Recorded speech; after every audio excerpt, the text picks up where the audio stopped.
High, আমি স্নেহা। আমার ইউটিউবে সবাইকে ওয়েলকাম। আজকে আমি শ্বশুরবাড়িটা পুরো ঘুরে দেখাবো তোমাদেরকে। উঠোনে প্রথমে কুকুরটা বসেছিল, তোর মাথায় একটু হাত বুলিয়ে দিচ্ছিলাম, ওকে একটু আদর করে দিচ্ছিলাম। শ্বশুরবাড়িতে প্রথমে সেই কুকুরটাকে পুষেছি। আর একটা কুকুর আছে, ও মাঝে মধ্যে আসে আবার আসে না। বাড়িতেও একটা কুকুর আছে, ওর নাম মজিবেটা। আর এখানে আমি এসে দুটো কুকুরকে পুষেছি, একটা সাদা আর একটা কালো। এই সাদা কুকুরটাকে আমি বিস্কুট দিয়ে দিচ্ছিলাম। এবার আমি একটু ওপরে চলে যাব ছাদে। তো ছাদে এসে আমি প্রথমে ফুল গাছগুলোকে দেখিয়ে দিচ্ছিলাম। এই যে এখানে অনেক ফুল গাছ আছে। তো এই যে দেখতেই পাচ্ছ চারিদিকে পুকুর।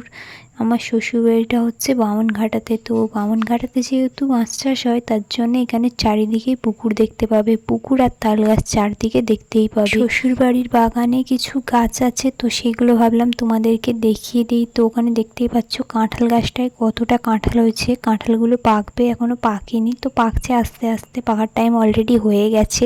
তো ওখানে ফুল গাছ দেখতে পাচ্ছেন, অনেক ফুল গাছই আছে, সাদা জবা, লাল জবা, পঞ্চজবা, অনেক ফুল গাছ আছে। দূরে একটা মন্দির দেখা যাচ্ছে, ওখানে গোপাল পুজো হয়। যেহেতু দুপুরবেলা বৃষ্টি হয়েছিল, তাই জন্য বিকেলবেলা আকাশটা পুরো পরিষ্কার হয়ে গেছে। তো আমাদের বাগানে এই লেবু গাছগুলো দেখতে পাচ্ছ, লেবু গাছগুলোতে লেবু অনেক বড় বড় হয়ে গেছে। তো এখানে পেয়ারা গাছ রয়েছে, পেয়ারা গাছে পেয়ারাগুলো ছোট, এখনো বড় হয়নি। বাড়িতে অনেক ফল গাছই আছে, ওখানে দেখতেই পাচ্ছ অনেক ফল গাছে। ওইখানে রয়েছে ড্যাপল গাছটা।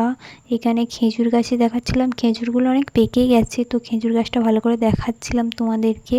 তো এই যে এখন তাল গাছ দেখাচ্ছি, এই তাল গাছে প্রচুর তাল হয়েছে। গাছ থেকে তালগুলো তো সব জলেই পড়ে, সেম বেল গাছ থেকেও বেলগুলো জলে পড়ে, কেউ খেতেই পারে না বেলগুলো। এখান থেকে একটা জবা ফুল গাছ থেকে একটা জবা ফুল নিয়ে তোমাদেরকে দেখাচ্ছিলাম। তো আজকে ভিডিওটা এখানে শেষ করছি, নেক্সট ভিডিও দেখা, টাটা।